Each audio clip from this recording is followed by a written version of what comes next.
নিয়ে ডিজিটাল প্ল্যাটফর্মে কোনো ধরনের মিথ্যাচার প্রমাণ ছাড়া কেউ একটা শব্দ করলে বিশ্বাস করেন ভাই, একটু কথা বলি, দিবি পারমিশন? বিশ্বাস করেন ভাই, আমাকে নিয়ে উইদাউট এভিডেন্স একটা উল্টা পাল্টা কথা যদি ছড়ান, আমি তো এমনি প্রতিদিন এখন কোর্টে যাই, প্রতিদিন কোর্টে যাই।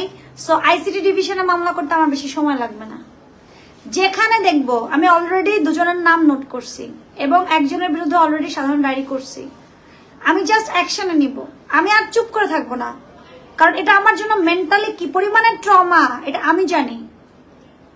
হ্যাঁ, যে সকল পেজ ওনাররা মানে ভিউর জন্য আপনারা আমার নাম দিয়ে বাজে বাজে কথা রটাচ্ছেন, আমি যে কি পরিমাণে অ্যাকশনে যাব আপনাদের ধারণা নাই, একেবারে ধারণা নাই। ঠিক আছে, আমি মানসিকভাবে ভেঙে গেলে পুরো পৃথিবী আমার ভেঙে যায়, শারীরিকভাবে ভেঙে যায়, কাজ থেকে সরে যায়। আর আমি যদি মানসিকভাবে একবার দাঁড়াই, পৃথিবীর কারো ক্ষমতা নাই আমাকে আটকানোর, আমি সেই মেয়ে। ঠিক আছে, রাসেলের ফ্যান না, রাসেলের সুগার মাম্মি যারা আছে, তাদের আন্ডার কন্ট্রোলে যারা আছে, তারাই এগুলা করতেছে।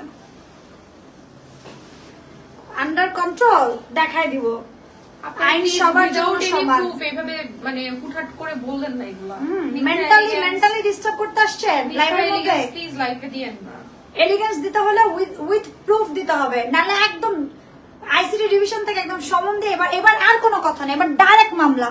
কারণ জীবনে মামলা টামলাতে জড়াই নাই, কোর্ট চিনছি তো, বুঝেন নাই?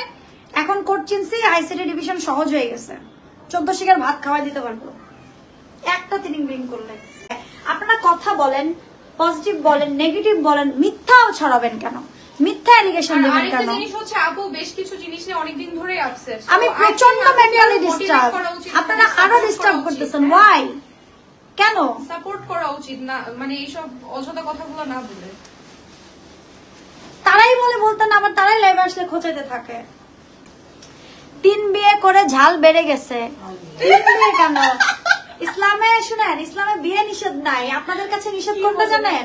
ওই যে বিয়ে ছাড়া যদি সারা বছর এমন হয়তো যে বিয়ে ছাড়া রাসেল মিয়ার সাথে সারা যুগ ধরে আমি থাকতাম, তাহলে আপনারা বলতেন oops she is single, oh my god she is widow. বিয়ে করছি তো হালাল সম্পর্কে, এবং তার সাথে হচ্ছে আল্লাহর প্রতি ভরসা রাখছি, তো এর জন্য খোঁচা মারতে আসছেন না? হ্যাঁ, মেকআপ করে তো লাইভে আসবোই, আমি বসে থাকবো না, আমার পা তো ভাঙে নাই, ফ্র্যাকচার কি বলে, হালকা ফ্র্যাকচার হয়েছে, পা তো এখনো নীলা, এখনো ফোলা, এখনো ফোলা আপু, এখনো পা তো ফেলতেই পারি না। আমি রিকোয়েস্ট করে লাইভে আনছি আপুকে যে প্লিজ আপু শাড়ি পরো, পূজা চলে আসছে একদম কাছাকাছি। হ্যাঁ, কদিন পর জারার বাবা কবর থেকে আসবেনি, চিন্তা করেন না। 2 দিনের মধ্যে পা জোড়া লেগে গেল, পা তো ভাঙে নাই ভাই, পা ভাঙছে বলছি, পা তো ভাঙে নাই, সিঁড়ি থেকে পড়ে গিয়ে পা হচ্ছে গিয়ে কি বলে এটাকে, ফ্র্যাকচার হয়েছে, পা তো ভাঙে নাই। আপনাকে দেখে আমার শুধু একটা কথাই মনে হয়, যার দুঃখ হয় তার সারা জীবনে দুঃখই থাকে। এক্স্যাক্টলি, আল্লাহ কখন কাকে কিভাবে রাখবে সেটা আল্লাহই ভালো জানেন। আর পৃথিবীতে আমরা সবাই আসছি ক্ষণিকের জন্য, এই ক্ষণিক জীবনের মধ্যে আল্লাহ যদি চান আমাদেরকে ভালো রাখবেন, আল্লাহ যদি চান আমাদেরকে কষ্টে কষ্টে রেখে আল্লাহ পরীক্ষা নিবে। ইটস ওকে, সবকিছুর পর আলহামদুলিল্লাহ। আপনি পার্সোনাল বিষয়গুলো আলোচনা কম করেন, কাজে মনোযোগ দিয়ে। আপু কাজে তো মনোযোগ দিতে দিচ্ছে না, কাজে মনোযোগ দিতে দিচ্ছে বলেন? আচ্ছা আপু কেমন আছো? আলহামদুলিল্লাহ ভালো আছি। কি রে নেটে কি হয়েছে? লাইভটা একটু শেয়ার করে দাও সবাই, দেখাবো। তোমার পাটা কি ঠিক হয়ে গেছে? না আপু, আমি দেখো না একটু ধীরে ধীরে ধীরে ধীরে সামনে পিছনে আসতেছি, পা ঠিক হয়ে গেলে কেন আসতে আমি থাকবা, আমি হাসি খুশি থাকি। যে এটা আসলে আমার হাসায়, এটার জন্য ওই দিন আমি পড়ে গেছি, লজ্জা দিও না। তারপরে বেচারি ভোর পর্যন্ত, সকাল পর্যন্ত হসপিটালে ছিল বসে আমার জন্য। আচ্ছা, নিয়ে আবার হাসি তামাশায় মেতেছেন, নিশ্চয়ই বাধ্য হয়ে করেছেন, এমনটাই মনে হয়েছিল। আমি জানি যারা আমাকে বোঝে, যারা আমাকে বহু বছর ধরে দেখে জানে, তারা আমাকে আমার মাইন্ড রিড করতে পারে, এবং এটা আমি বিশ্বাস করি। ওকে, নাটকবাজ মহিলা, ঠিক আছে, আমার নাটকের স্ক্রিপ্টটা আপনি লিখে দিছিলেন তাই না?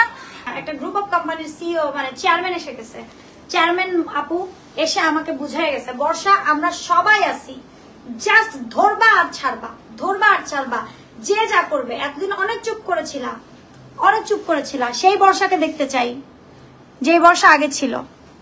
পা ভাঙা ভালো হয়ে গেছে কেন? আপনি চোখে দেখতে পাচ্ছেন না যে পা খোঁড়াচ্ছি, ধীরে ধীরে আগাচ্ছি, ধীরে ধীরে পেছনে যাচ্ছি, চোখে দেখতে পাচ্ছেন না? প্লিজ, মেন্টালি অনেক ডিস্টার্ব হয়ে গেছি, প্লিজ আর ডিস্টার্ব করেন না উল্টাপাল্টা কমেন্টস করে। ও আপু, আপনাকে এতদিন পরে স্বামী পিটাইলো, কিছু করতে পারলেন না? কিছু করতে পারি নাই, কারণ ধর্মের ব্যবসা করতে গেছে, এর জন্য কিছু করতে পারি না। জামাই তো কিছু করতে যাই নাই, পারি নাই, জিম্মি করে রাখছে। আল্লাহ না করুক, আমারে যেমন করছে আপনারা যেন তেমনা না করে। জারিন রহমান, সত্যি কথা, আমার লয়ার কি করছে জানোস? বর্ষা বা 24 ঘন্টা একটু আগে ফোন দিছে, বর্ষা বা প্যারাই নেবেন না, যে যা করবে অন্যায় আপনি জাস্ট রুইখা দাঁড়ান, কোনো কথা নাই। পাইছো একটা মোবাইল ফোন, উল্টাপাল্টা নিউজ ছড়াই দিবা আর হয়ে যাবে, মিথ্যাচার করবা হয়ে যাবে, কলিজা গুনা করে খাই ফেলবো।